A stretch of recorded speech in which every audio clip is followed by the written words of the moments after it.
నమస్తే.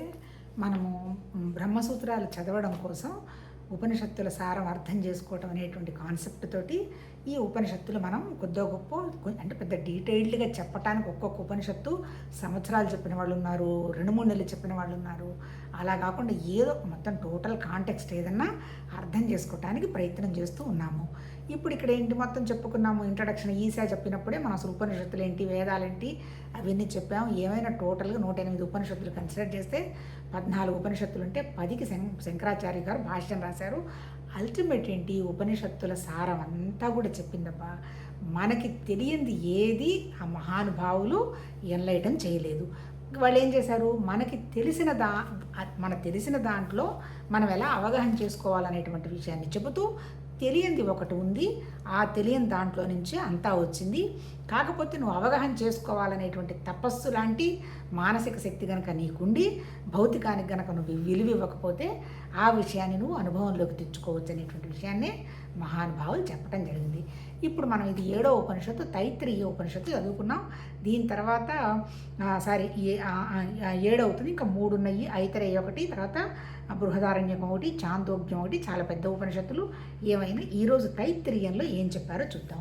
ఏంటి అసలు తిత్తిరి అనేటువంటి ఒక పక్షి ద్వారా వినడం ఏదో జరిగింది కాబట్టి తైత్రీయం వచ్చిందన్నారు. మనం చాలాసార్లు చెప్పుకున్నాం, ఉపనిషత్తులకి వీళ్ళు రాశారు వాళ్ళు రాశారు, వేదాలు వీళ్ళు రాశారు వాళ్ళు రాశారని ఏం లేదు. ఆ మహానుభావుడు వ్యాస భగవానుడు మొత్తం క్రోడీకరించి 4 వేదాలు, ఉపవేదాలు, వేదాంగాలు, చివరి పోర్షన్లో ఉపనిషత్తులు రాయడం జరిగింది. ఉపనిషత్తులు అంటే ఏంటి, జ్ఞానానికి సంబంధించినవి. మరి వేదాలు దేనికి సంబంధించినవి, కర్మకి చెప్పారు. అసలు నిజం చెప్పాలంటే మన లైఫ్ స్టోరీ దాటి వాళ్ళ మహానుభావులు ఏం చెప్పారు మన లైఫ్ స్టోరీ. మన దగ్గర ప్రాణం ఉంది, అవును కదా, ప్రాణం ఉండబట్టే కదా. ఈ ప్రాణం ఎప్పుడైతే ఉన్నదో, ప్రాణం ఉన్నది అని ఎవరికి తెలుస్తోంది, మన మనసుకే కదా. నేను బతుకున్నాను అని నేను ఎలా చెప్పగలుగుతాను, నా మనసు ద్వారా చెప్పగలుగుతున్నాను. దేని ద్వారా నేను చెప్పగలుగుతున్నాను, నా నోటి ద్వారా చెప్పదలుచున్నాను. నోరు అంటే ఒక ఇంద్రియం అనుకున్నాం. ఈ ఇంద్రియం ఎక్కడుంది, మన శరీరంతో ఉన్నది. ఎందుకుంది అసలు నా ఈ శరీరం? నాకు ఇప్పుడు చెప్తున్నప్పుడో, చదువుతున్నప్పుడో, లేకపోతే నేను అర్థం చేసుకుంటున్నప్పుడో నాకు ఆనందం అనుకోండి. నేను తెలుసుకున్నది చెప్పటంలో కూడా నాకు ఆనందం ఉందనుకోండి. అంటే నా ప్రాసెస్ ఏంటి, ఆనందం ఏంటి అంటే నాకు ఇది ఆనందం కావచ్చు. కొంతమందికి ఎవరికైనా సేవ చేస్తే ఆనందం కావచ్చు, కొంతమందికి దానం చేస్తే ఆనందం కావచ్చు. అంటే వాళ్ళ స్వభావాలకు అనుగుణంగా వాళ్ళు ఏదో ఆ పనులు చేసుకొని పోతూ ఉంటారు. ఎందుకు, ఉపాధి ఉంది కాబట్టి. ఉపాధి ఎందుకుంది, ప్రాణము మనసు ఉన్నాయి కాబట్టి. ఇప్పుడు ఈ మహానుభావులు చెప్పింది కూడా అదే. నిజం చెప్పాలంటే జగత్తు, జీవుడు, ఈశ్వరుడు అన్నారు. ఈ జగత్తు, జీవుడు, ఈశ్వరుడు దాటినటువంటి స్థితే పరమాత్మతత్వం అన్నారు. జీవుడు ఎవరు, మన జీవుల్లో. జీవాత్మ అంటే నేను శరీరం, నేను ప్రాణము మనసు అనేటువంటి జ్ఞానం కలిగిన దాన్ని నేను జీవాత్మని. గౌణాత్మ అంటే ఏంటి, అది ప్రపంచం, అంతే కదా. గౌణం అంటే క్షణం మారుతుంది, అంతే కదా.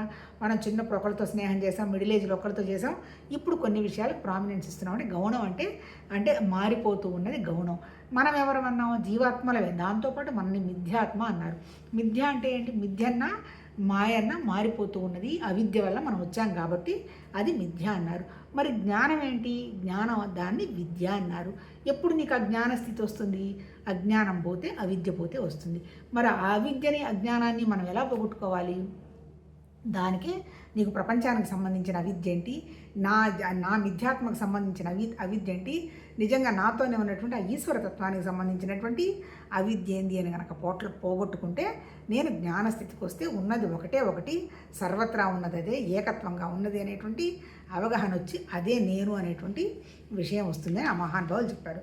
ఇప్పుడు ఈ తైత్రేయ ఉపనిషత్తులో కూడా 3 భాగాలుగా చేశారు. ఏంటది, దీన్ని ఏమన్నారు ఇక్కడ, శిక్షావల్లి, ఆ తర్వాత ఆనందవల్లి, భృగువల్లి అన్నారు. అంటే ఏంటి, ఆ వల్లి అంటే అర్థం ఏంటిట, విద్య అని అర్థం. దేనికి సంబంధించిన విద్య, ముందు ఫస్ట్ ప్రపంచానికి సంబంధించినటువంటి విద్య గురించి చెప్పాడు, మనం ఎలా జీవించాలి ప్రపంచంతో అని. రెండోది మనిషి గురించి చెప్పాడు, మన జీవన విధానాన్ని మనం ఎలా జీవించాలి అని మనిషి గురించి చెప్పాడు. 3వ విద్య వచ్చి భృగువల్లి, అసలు భగవతత్వం ఏంటి, నువ్వు ఆ స్థితిలో ఎలా ఉండాలి అని చెప్పడం జరిగింది. నిజం చెప్పాలంటే మనకి తెలియంది ఏది ఈ పుస్తకంలో చెప్పలే. కొద్దో గొప్ప భగవతత్వం దయ వల్ల మనకు అవగాహనే ఉంది. ఎలా ఉండాలి మనం ప్రపంచంతో. పూర్వకాలంలో ఎలా ఉండేది, 4 ఆశ్రమాలు పెట్టారు, అంతే కదా. ఏమన్నారు, బ్రహ్మచర్యం, తర్వాత గృహస్థాశ్రమం, వానప్రస్థం, సన్యాసాశ్రమం అన్నారు. సన్యాసాశ్రమానికి కనుక నిజంగా పరమాత్మ తత్వం విషయమే కావాలి అంటే ఈ 3 ఆశ్రమాలు లేకపోయినా సన్యాసాశ్రమానికి వెళ్ళదు. సన్యాసాశ్రమం అంటే ఏం లేదు, త్యాగం చేయడం. ఏం త్యాగం చేయడం? నాకు ఇవేవి అవసరం లేదు, నాకు వద్దు, ఉన్న ఒకే ఒక భగవతత్వం కావాలి అనేటువంటి స్థితి ఉండి ఇది త్యాగం చేస్తే దానికి వెళ్ళొచ్చు. అప్పుడు ఏం చేసేవాళ్ళు? బ్రహ్మచర్యంలో వాళ్ళని పాపం కొన్నాళ్ళు ఉంచుకొని 6 ఏళ్లకో 7 ఏళ్లకో పిల్లల్ని గురుకులాలే పంపించేవాళ్ళు. అక్కడ శుభ్రంగా శిక్షా స్మృతి, మళ్ళీ యుద్ధ విద్యలు, ఎలా మనని మనం ప్రొటెక్ట్ చేసుకోవాలి, ఎలా మనం ఆర్థికంగా నిలబడాలి, ఇటువంటి విషయాలన్నీ చెప్పిన తర్వాత గృహస్థాశ్రమం స్వీకరించేవాళ్ళు. గృహస్థాశ్రమంలో ఏంటి? అతిథి అభ్యాగతులు, ఆ తర్వాత పిల్లలు, వాటికి సంబంధించిన విషయం. ఇక వానప్రస్థం వచ్చేటప్పటికి అయిపోయింది నా పని అని ఏదో దూరంగా చూస్తూ సలహాలు ఇచ్చుకునేటువంటి పరిస్థితికి రావడం జరిగింది. నిజం చెప్పాలంటే ఇంతకంటే ఏముంటుంది ప్రపంచానికి సంబంధించి? ఆ తర్వాత ఇంకా ఏంటి? ప్రపంచంలో మనం జీవించాలి అంటే ఎక్కడ ద్వేషభావం లేకుండా ఉండాలి అంటే ఏమున్నాయి మన దగ్గర అనేటువంటి విషయాన్ని గ్రహించాలన్నాడు. ఇక్కడ ఏం చెప్పాడు? మన దగ్గర ప్రాణం ఉంది, మనస్సు ఉంది, శరీరం ఉంది. ఇప్పుడు ప్రాణము, మనసు, శరీరం ఉంది. అసలు నిజం చెప్పాలంటే ఏంటి వీళ్ళు చెప్పదలుచుకుంది? ప్రాణానికి ఏం కావాలి? ఆహారం కావాలి. నిజంగా లాస్ట్లో ఏం చెప్తాడు? ప్రాణం నుంచి వచ్చాము, ప్రాణంతో ఉన్నాము, ప్రాణంతో వెళ్ళిపోతాం అంటాడు. అంటే ఒక్కొక్క చోట మనసు మీద మనకు ఎక్కువ సాధన చెప్తే ఇక్కడ ప్రాణం గురించి చెప్పి అల్టిమేట్ ఏంది? జ్ఞానమే. ఇప్పుడు ఇక్కడ మహానుభావులు జ్ఞానాన్ని మించి ఏమీ చెప్పాల. కర్మంతా కూడా కర్మ వల్ల నీకు మోక్షం వచ్చే క్వశ్చనే లేదని శంకరాచార్య గారు చెప్పారు. మరి దేనివల్ల నీకు మోక్షం వస్తుంది? జ్ఞానం వల్ల వస్తుంది అంటాడు. ఏంటి జ్ఞానం? ఇంకా మోక్షమైంది నమ్మహం. నేను అది ఒకటే అనుకున్నప్పుడు ఇంకా నాకు వేరే కావాలంటే కదా మోక్షం వచ్చేది. నేను అదే అనుకున్నప్పుడు నాకు ఇంకా దుఃఖం ఏముంది, సంతోషం ఏంటి, బాధ ఏంటి అనేటువంటి విషయంగా చెప్తాడు. ఒక్కసారి మనము చూద్దాము. ఇప్పుడు మనకి వల్లి అంటే విద్య. ఇప్పుడు ప్రపంచానికి సంబంధించిన విషయాన్ని ఏమంటాడంటే దానికి ఏం పెట్టాడు ఈ టాపిక్కి? ఆయన మహానుభావుడు జీవన విద్య అని పెట్టాడు. ఈ జీవన విద్యలో ఏం చెప్తున్నాడు? ఈ జీవన విద్యలో ఏదో ప్రార్థన, నన్ను ఆ స్థితికి తీసుకెళ్లే విధంగాని పంచభూతాల్ని, తర్వాత శక్తిని, నేను ఆరోగ్యంగా ఉండాలి, అన్నీ అర్థం చేసుకోవాలి, నాకు ఇచ్చిన కర్తవ్యాలన్నీ ఈ శరీరం ద్వారా, పరికరం ద్వారా నెరవేరాలి అని ఒక ప్రార్థనతో మొదలు పెడతాడు. ఎవరిని? ప్రత్యక్ష దైవం అంటే ఈ సూర్యుడిని అడుగుతాడు.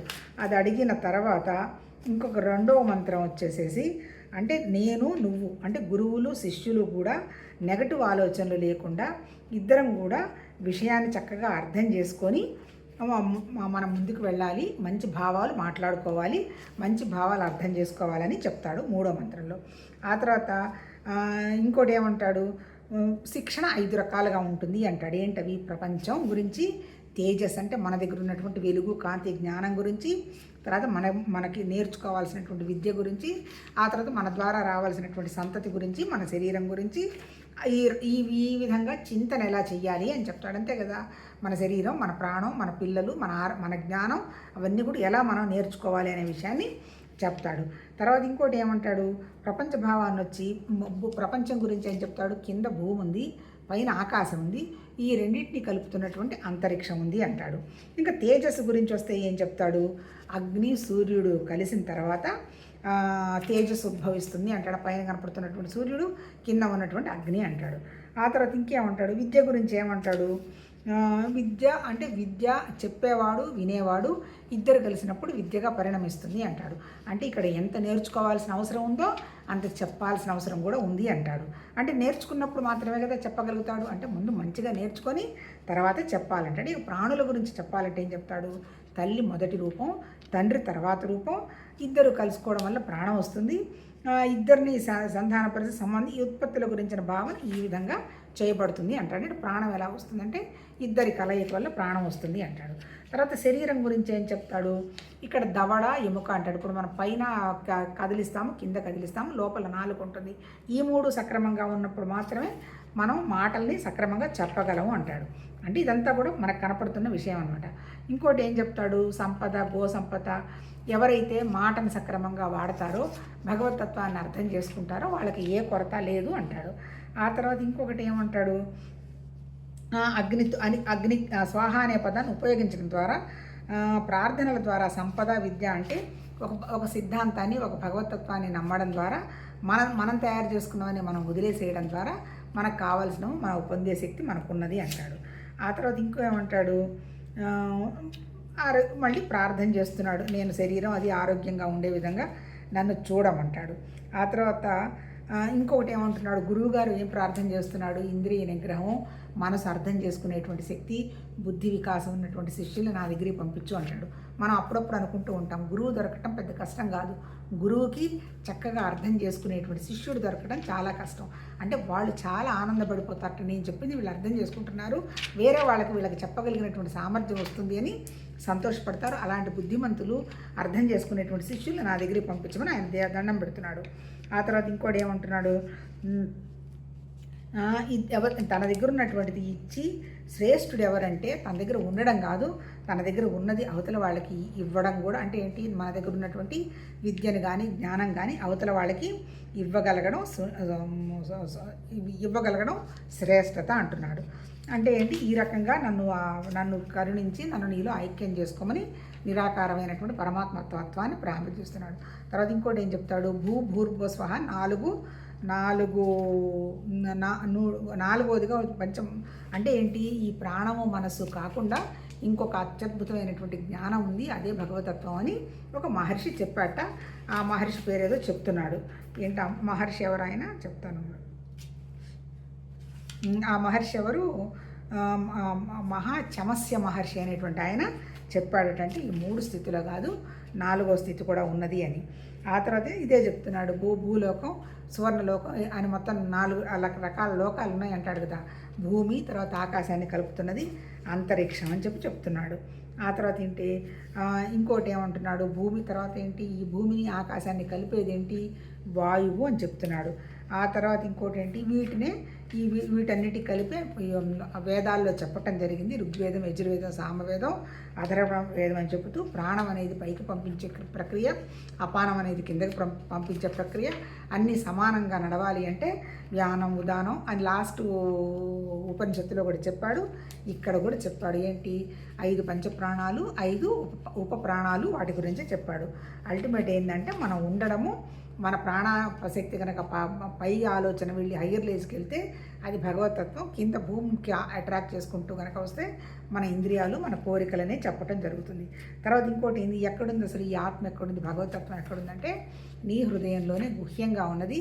నిజం చెప్పాలంటే మనం హృదయం అంటే మామూలు హృదయం అంటాడు కాదు, ఇక్కడ బుద్ధి హృదయం అంటాడు. గుహ్యం అంటే నీకు కంటికి కనపడకుండా ఉన్నటువంటి నీ బుద్ధి లాంటి, ఆకాశ లాంటి తత్వంలో ప్రాణం అనేది ఉన్నది, అది చైతన్యవంతమైంది, తేజవంతమైంది అంటాడు. ఈ విషయం గురించి చాందోగ్యంలో చెప్తాడంటాడు. చూద్దాం నెక్స్ట్ మనం చాందోగ్యం ఎలానో చదువుకోవాలి కాబట్టి. అంటే ఇంకోటి ఏంటి, ఇక్కడ ఇంకేం చెప్తున్నాడు, తలపులు అంతమయ్యే చోట స్తనాగ్రం వలె కొండనాలుక వేలాడుతూ ఉంటుంది, అది భగవంతుని పొందటానికైన మార్గం. ఆ మార్గంలో వెళ్ళే వాడి ఒకటి కేశాల మొదలు విడివడి నిలబడే చోట సిరక్కప్పాలని పుచ్చుకొని పోతుంది. అంటే ఏంటి, ఎక్కడైతే మన కోరికలన్నీ అంతమైపోతాయో అప్పుడు మనం ఆ సత్యాన్ని మనం గ్రహించడం జరుగుతుంది అని ఈ మహానుభావుడు చెప్పడం జరుగుతుంది. తర్వాత ఇంకోటి ఏంటి, మనం వీటన్నిటినీ కూడా ఏంటి, ఈ పంచభూత తత్వం అయినటువంటి నేల, నీళ్లు, అగ్ని, వాయువు, ఆకాశం వీటన్నిటినీ ధ్యానించటం అంటే వాటి మీద మనము శరీరం సత్యాన్ని ఆత్మగాను అంటే మనసు, వాక్కు, కళ్ళు, తెలివి వీటికి అధిపతి అవుతాడు. ఎవరు, మనసు, వాక్కు, కళ్ళు అధిపతి అంటే మన పంచభూతాల తత్వానికి సంబంధించింది, మన భూమికి సంబంధించింది మన శరీరం అయితే, తర్వాత ఇంకోటి ఏంటి, వాక్కుకి సంబంధించి అగ్ని అయితే, నీటికి సంబంధించి మన తెలివితేటలు అయితే, అంటే మా నీటికి సంబంధించి మన ప్రాణం అయితే, ఆ తర్వాత ఇంకోటి ఏంటి మన దగ్గర ఉంది ఆనందమయ కోసం. అంటే ఏంటంటే ఏమీ లేని, కారణం లేని నిర్వికల్ప స్థితిలో కనుక మనం ఉండడం జరిగితే అప్పుడు మనం వాటి మీద మనం కనుక మనలోనే ఉన్నటువంటి భగవతత్వం మీద కనుక మనం ధ్యానంగా పెట్టగలిగితే మనం అవినాశి అవుతామంటాడు. ఏమైనా ఇవన్నీ కూడా కర్మలే, మొట్టమొదటిలోనే చెప్తాడు కర్మతోటి నీకు వచ్చే వ్యవహారం లేదు అని. కాకపోతే కర్మల వల్ల, భక్తి వల్ల, యోగం వల్ల ఏమవుతుంది, కర్మ వల్ల ఒకే విషయం మీద మన మనసు నిలబడితే, భక్తి వల్ల ఒకటి తప్ప ఇంకోటి ఏది అవసరం లేదనుకుంటే, ఇంద్రియాలను కంట్రోల్ పెట్టుకోవడం వల్ల మనసు ప్రశాంతమైతే సత్యమైంది, అసత్యమైంది అనేటువంటి విషయాన్ని గ్రహిస్తామంటాడు. ఇక్కడ ఏం చెప్తున్నాడు, భూమి, అంతరిక్షం, ఆకాశం ప్రధాన దిశలు, ఉపదిశలు అగ్ని, వాయువు, సూర్యుడు, చంద్రుడు, నక్షత్రాలు, నీరు, ఓషధులు, చెట్లు, ఆకాశం ప్రపంచం. ఈ 3 విభాగాలు బాహ్య వస్తువులు గుర్తించినవి. అంతే కదా, మన కంటికి కనపడుతున్నది ఆకాశం, నేల, నక్షత్రాలు, గ్రహాలు అవన్నీ మన కంటికి కనపడుతున్నవి అని అంటాడు. ఆ తర్వాత ఇంకోటి ఏం చెప్తున్నాడు ఇక్కడ, మంచిగా నేర్చుకోవడము నేర్పటము ముఖ్యమైన కర్తవ్యాలు. అంటే ఏంటి, ఈ ప్రపంచానికి సంబంధించినటువంటి జీవన విద్యలో మొట్టమొదటిది ఏంటి, మనం నేర్చుకోవాలి. ఎక్కడ నేర్చుకోవాలి, మనకు వస్తున్నటువంటి అనుభవాల్లో మనం నేర్చుకోవాలి. మనం నేర్చుకున్నటువంటి పరమాత్మతత్వ జ్ఞానం గురించి ఏం చేయాలి, మనం అది చెప్పాలి. చెప్తున్నాడు చూడండి, నేర్చుకోవడము నేర్పటము ముఖ్యమైన కర్తవ్యాలు. వాటితో ఋతం, సత్యం, తపస్సు, ఇంద్రియ నిగ్రహం, ప్రశాంతత్వం అనే వాటిని పాటించాలి. ఒక్క నేర్చుకోవడము చెప్పటమే కాకుండా దాంతోపాటు మన దగ్గర ఏమేమి లక్షణాలు ఉండాలి, సత్యం అంటే సత్యం జ్ఞానం అనంతం బ్రహ్మ అన్నాడు భగవతత్వం తప్ప ఇంకేమీ లేదు. అది సత్యం అనేటువంటి విషయం మనకు అవగాహన రావాలి. అది మనం గ్రహించాలంటే మన దగ్గర ఏం ఉండాలి, తపస్సు ఉండాలి. తపస్సు అంటే ఒకటే పట్టుకొని కూర్చోటం, ఇంకా నాకేం అక్కర్లేదు, ఈ భౌతికాలు పేర్లు ప్రతిష్టలు అవసరం లేదు అనేటువంటి భావం ఉండాలి. మరి అది కావాలి అని మనం కూర్చున్నా మన ఇంద్రియాల మీద మనకి పట్టు లేదు, అవి బయటకు బయపడుతుంటే ఏం మాట్లాడుతుందో తెలియదు, ఏం తింటాయో తెలియదు, ఎవరిని ద్వేషిస్తారో తెలియదు, ఎవరిని ప్రేమిస్తారో తెలియదు. మరి అటువంటి ఉన్నటువంటి మనస్సు ఒకే విషయం మీద నిలబడుతుందా, నిలబడదు. అందువల్ల ఏం చెప్తున్నాడు, నాకు ఆ భగవతత్వం కావాలి అనుకున్నప్పుడు తపస్సు, ఇంద్రియ నిగ్రహం, తర్వాత ప్రశాంతత్వం. మనసుకు ప్రశాంతత లేకపోతే విషయం ఎట్లా అర్థమవుతుంది, ఎవరైనా చెప్పింది ఏమన్నా కనీసం మనం వినడానికన్నా ప్రయత్నం చేస్తామా, చెయ్యం. మనలోనే కొన్ని ఊహలు కల్పనలు పెట్టుకొని వాటికి అనుగుణంగానే అవతల వాళ్ళ విషయాలు కానీ వస్తువుల గురించి కానీ ఊహించుకుంటూ ఉంటాం. అలా ఊహల్లో ఉన్న వాళ్ళకి సత్యం ఎప్పుడు తెలుస్తుంది, అది తెలిసే క్వశ్చనే లేదంటున్నాడు. అంటే కర్మ వల్ల నీకు సత్యం తెలియదు, నాకు తెలుసుకోవాలి అనేటువంటి భావంతో పెట్టుకొని కూర్చున్నప్పుడు మాత్రమే ఆ జ్ఞానస్థితికి వెళతావు అని చెప్తున్నాడు మహానుభావుడు. తర్వాత ఇంకేం చేయాలి, మళ్ళీ ఇంకోటి ఏంటి, ఇవన్నీ చేసినందువల్ల మంచి సంతానం, మంచిగా డబ్బులు, ఇవన్నీ భౌతికానికి సంబంధించిన విషయాలు లోటు లేవు అంటాడు. మనం ఇప్పుడు అద్వైత సిద్ధాంతం మీద మనకు ముఖ్యంగా ఇంట్రెస్ట్ కాబట్టి మనం ఆ పరమాత్మ తత్వానికి సంబంధించిన విషయాలు చూద్దాం. తర్వాత ఇంకోటి ఏంటి, పరమాత్మ సంసారం అనే వృక్షానికి బలం చేకూర్చేవాడిని నేను. పర్వత శిఖరం వలె నా కీర్తి ఘనత పావనత వహించినవి. సూర్యుని వలె నేను అమరుడుగా ఉంటున్నాను. ఆధ్యాత్మిక సంపత్తి కాలవాలని నేను దీప్తిమంతుడును, చైతన్యం జాగృతి చెందిన వాడిని, మరణరహితుడును, అవ్యయుడను. ఇది త్రిశంకుముని అనుభవపూర్వక వచనాలు. ఈ విషయాలన్నీ ఒక ముని చెప్పాడటేంటి, నాకు నామం లేదు, రూపం లేదు, గుణం లేదు, నేను సర్వత్రా వ్యాపించున్నాను, ఏ విషయాలు నాకు ఇబ్బంది లేదు, నేను చైతన్యం, నేనే జ్ఞానం అనేటువంటి విషయాన్ని చెప్పాట. తర్వాత ఇప్పుడు వేదాలు చెప్పిన తర్వాత గురువు ఇలా చెప్తాట, సత్యం పలకండి, ధర్మ మార్గంలో వెళ్ళండి, విద్యను చేజార్చుకోవాకండి, ఆచార్యునికి ఇష్టమైన గురు దక్షిణ సమర్పించి ఆయనకు సంతోషాన్ని కలిగించండి, సంతత పరంపరను విచ్ఛిన్నం చేయకండి. అంటే ఏంటి, ఇక్కడ గృహస్థాశ్రమాన్ని వదలద్దని చెప్పట్ల. మీరు పుట్టింది ఎందుకు, మీరు మరి సంతాన వృద్ధి కొద్దో గొప్ప జరగాల్సిందే. కాకపోతే దీంతో పాటు ధర్మ మార్గాన్ని తప్పవాకండి. మీకు ఎవరైతే బోధించారో వాళ్ళని వదలవాకండి. ఆ గౌరవాన్ని కృతజ్ఞతని పోగొట్టుకోవాకండి. అంటే ఏంటి, వీటన్నిటి వల్ల ఏమొస్తుంది, ప్రపంచంతో నువ్వు నడిచే విధానం వల్ల ప్రపంచం నిన్ను ఇబ్బంది పెట్టదు, నువ్వు ప్రపంచాన్ని ఇబ్బంది పెట్టవు. ఎప్పుడైతే నువ్వు ఇబ్బంది పెట్టవు నీ మనసు ఎలా ఉంటుంది, అల్టిమేట్ 100% ప్రశాంతంగా ఉంటుంది. ఎవరి మనసు అయితే ప్రశాంతంగా ఉంటుందో వాళ్ళు మాత్రమే విషయాన్ని అర్థం చేసుకుంటారు. సత్యాన్ని వదలవాకండి, ధర్మం వదలకండి, మేలనురించే వాటి నుండి వైదొలకండి, నేర్చుకోవడం నుండి నేర్పటం నుండి వైదొలకండి, దేవతలకు పితరులకు చేయవలసినటువంటి కర్తవ్యాలను చేయకుండా. ఇదంతా కూడా ఏంటి, నిజం చెప్పాలంటే ఈ 3 చాప్టర్లలో చెప్పింది ప్రపంచానికి సంబంధించింది ఏంటి, ప్రపంచానికి సంబంధించిందంతా కర్మ చెప్తున్నాడు. కర్మ వల్ల మనకేదో భగవతత్వం వచ్చే ప్రసక్తి లేదు. కాకపోతే కర్మ వల్ల మన మనసు ప్రశాంతమయ్యి, కర్మ అంటే ఉపాసన వల్ల మన మనసు ఒకే విషయానికి వచ్చి ఇంద్రియాలను కంట్రోల్ పెట్టడం వల్ల మనసు నిగ్రహానికి వస్తుంది. ఎప్పుడైతే ఆ స్థితిలోనే మన విషయాన్ని గ్రహిస్తాం. ఆ తర్వాత మనకంటే ఎవరైనా గొప్పవాళ్ళు అనుకున్నప్పుడు వాళ్ళకి గౌరవం ఇవ్వడం తప్పు లేదు అంటాడు. తల్లిని తండ్రిని దైవంగా చూడండి, గురువుల్ని మంచిగా చూసుకోండి అంటున్నాడు. ఆ తర్వాత ఇంకోటి అన్నీ మనకు తెలిసినవే తప్ప. ఆ తర్వాత మీకు ఏదైనా ఒక కర్తవ్య నిర్వహణలో చేసే పనిలో ఏదైనా డౌట్ వస్తే నీకంటే పెద్దవాళ్ళైన వాళ్ళ దగ్గర నుంచి సలహా తీసుకొని దాన్ని పాటించు, తప్పేం లేదు. అప్పుడు ఎప్పుడైతే నువ్వు పాటిస్తావో, నీకు ఎందుకు నిజంగా పాటించమని చెప్పింది, ఎప్పుడైతే నువ్వు ఎవరు చెప్పిందన్న పాటిస్తావో నీకు లీడర్షిప్ ప్రాబ్లం పోతుంది. ఎప్పుడైతే నువ్వు ఫాలో అవుతావో నీకేవి అంటావు, వాళ్ళు చెప్పారు నువ్వు చేస్తావు అనేటువంటి స్థితిలో ఉంటావు. ఎంత వండర్ఫుల్ తెలివితేటలబ్బా ఈ ఋషులది. అంటే నేను చేశాను అంటే దానికి సంబంధించిన డ్రామాని మనం ఫేస్ చేయాలి. ఇక్కడ నాకేం తెలియదు, నాకేం సంబంధం లేదు, వాళ్ళు చెప్పారు, నేను చెప్పాను. ఇప్పుడు ఈ పుస్తకం కూడా ఈ బుక్లో ఉన్నది, నేను చదువుతున్నాను, నేను అర్థం చేసుకుంటున్నాను తప్ప ఏవి నా సొంతంగా గ్రహించినవి కావు. నేనేం అసలు నేను చెప్పేవి కూడా నిజం చెప్పాలంటే ఇవి ఆ గురువులు, ఆ మహానుభావులు అర్థం చేసుకున్న దాంట్లో ఒక వెంట్రుకలో కొన్ని లక్షల అసలు అనేంత చిన్న సాధారణమైనటువంటి చీమ కంటే తక్కువైనటువంటి జ్ఞానం ఉన్నది. కాకపోతే చెప్పటం వల్ల, ఇది చదవాలి వినాలి అనేటువంటి భావం వల్ల సిద్ధాంతం గట్టిపడి మనకే ప్రశాంతంగా ఉండదు. ఎందుకంటే మనం ఏదైనా చెయ్యాలనున్నా తప్పును ఇది చేస్తున్నావు అనేటువంటి భావం వస్తుంది. అది మన జీవన విధానంలో ప్రతిఫలిస్తుంది. ఎందుకు? మనం ఎవరి మీద కంప్లైంట్ ఇవ్వదు, ఎక్కడ ఎక్స్పెక్టేషన్ ఉండదు. ఈ రెండు లేనప్పుడు ఏదన్నా ఒకటి అలా చూసినా ఓహో ఇది నాకు నేర్చుకునే అనుభవం వచ్చింది, అమ్మో జాగ్రత్తగా ఉండాలి, పొరపాటును కూడా మళ్ళీ ఇలాంటి పని చేయకూడదు అనేటువంటి బుద్ధి వస్తుంది. ఎప్పుడు వస్తుంది? మనసు ప్రశాంతంగా ఉండి నేను నేర్చుకోవాలి, ఏదో నేర్చుకోవాలనే విషయం అవతలు ఉన్నది అనేటువంటి భావం నాకు వస్తే, అంటే ప్రపంచానికి. కాకపోతే ఇదేవి మోక్షం అని చెప్పలే మహానుభావులు. నీ బుద్ధి శుద్ధి చేసుకోవడానికి మాత్రమే ఇవన్నీ చేస్తున్నావు, స్వచ్ఛం అవడం కోసమే ప్రపంచంతో ఉంటున్నావు. నిన్ను నువ్వు ఎలా మలుచుకోవాలి అనేది నెక్స్ట్ మనిషి ఏంటి జేయం అని చెప్పబోతాడు. ఇది లాస్ట్లో ఉంది, ఒక్కటి చదివేసుకుందాం. ఇదే ఆదేశం, ఇదే ఉపదేశం, ఇదే దేవరహస్యం, ఇదే దైవాజ్ఞ. ఈ విధంగానే చెయ్యాలి, ఈ విధంగానే చెయ్యబడాలి.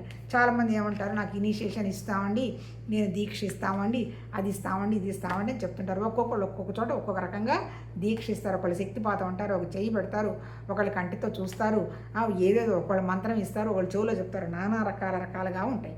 కానీ మన ఉపనిషత్తుల ఋషులు అవేవి చెప్పలే. ఎందుకు? ఇక్కడ అసలు కర్మకాండకి విలువ లేదు, ఓన్లీ జ్ఞానం మాత్రమే ఉన్నది.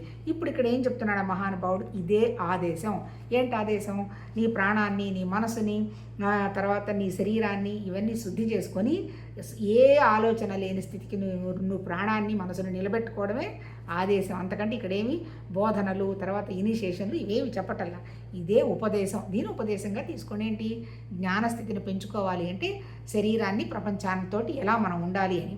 ఇదే దేవరహస్యం.